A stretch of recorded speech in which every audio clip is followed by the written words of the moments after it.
The political history of Pakistan has remained deeply influenced by an enduring conflict between constitutional democracy and extra-constitutional authority.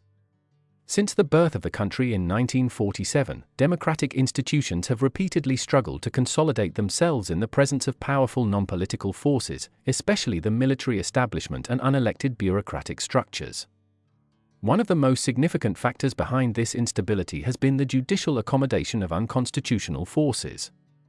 The judiciary, instead of consistently defending constitutional supremacy, often provided legal cover to extra-constitutional interventions.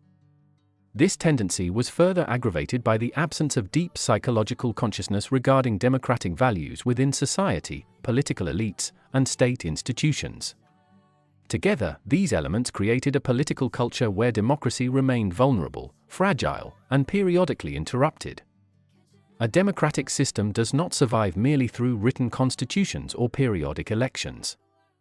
It requires psychological acceptance of democratic norms, constitutional limitations, institutional restraint, and public faith in civilian supremacy.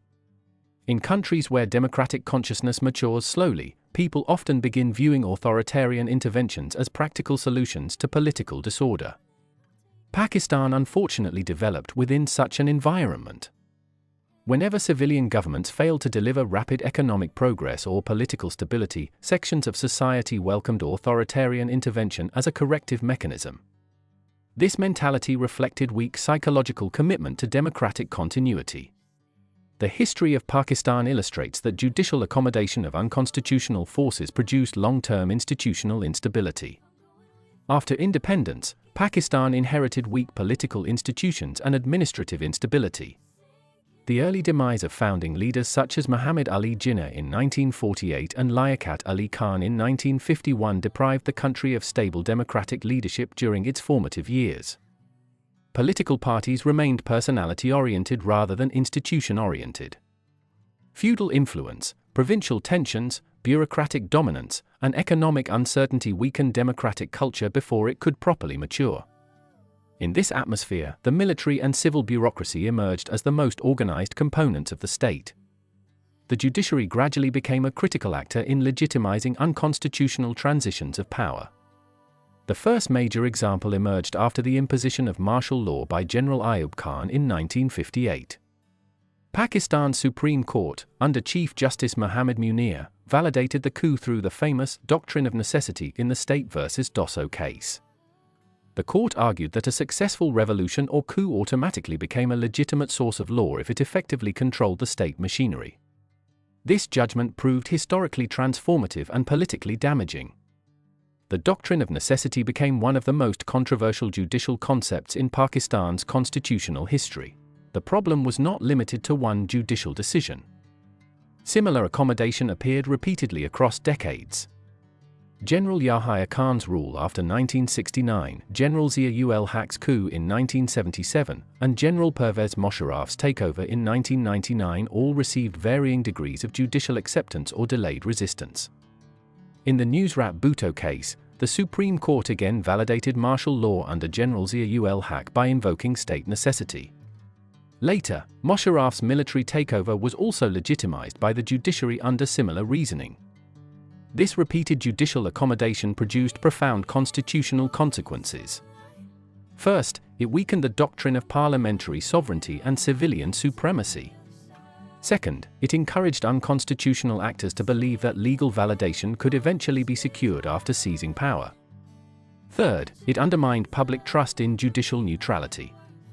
Most importantly, it damaged the psychological development of democratic culture in Pakistan. Democracy is fundamentally a state of mind before it becomes a constitutional arrangement. It requires tolerance of political disagreement, patience with electoral outcomes, and belief in gradual institutional evolution. However, Pakistan's political environment frequently demonstrated impatience with democratic processes. Whenever civilian governments failed to deliver rapid economic progress or political stability, sections of society welcomed authoritarian intervention as a corrective mechanism. This mentality reflected weak psychological commitment to democratic continuity. The educational and political environment also contributed to this deficiency. Democratic values such as constitutionalism, civic participation, separation of powers, and rule of law did not become deeply rooted in public consciousness. Political discourse often revolved around personalities rather than institutions. Citizens increasingly viewed strong rulers as symbols of efficiency, while democratic governments were portrayed as synonymous with corruption, disorder, or incompetence. Such perceptions created fertile ground for extra-constitutional interventions. Judicial accommodation strengthened this trend by granting moral and legal respectability to unconstitutional actions. Courts that should have acted as guardians of constitutional order instead frequently became instruments of political stabilization under non-democratic regimes. This weakened the judiciary's own institutional credibility.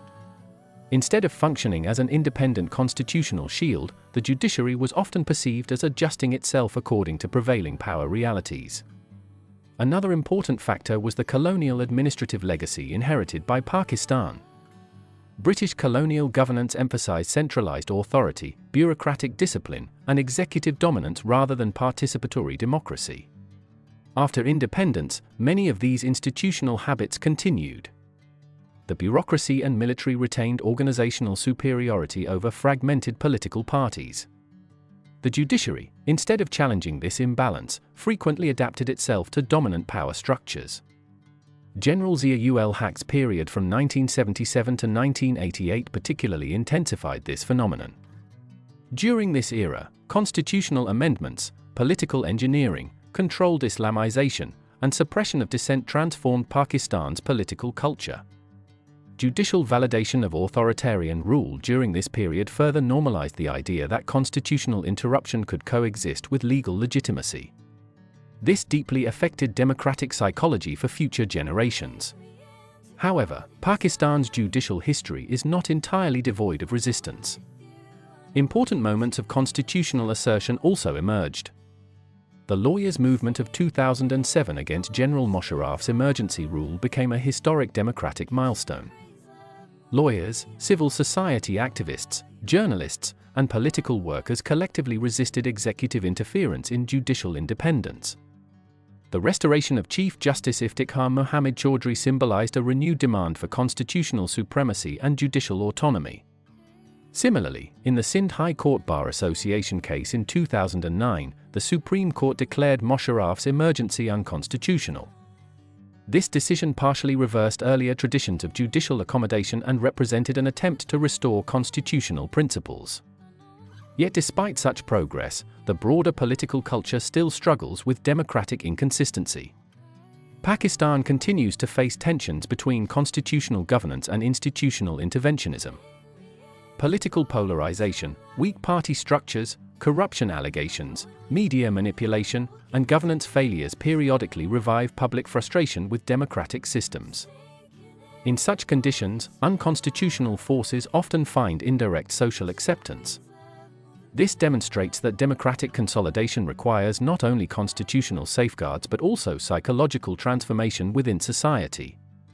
True democratic consciousness develops gradually through political continuity, civic education, institutional accountability, and constitutional respect. Nations strengthen democracy when courts consistently uphold constitutional boundaries, regardless of political pressures.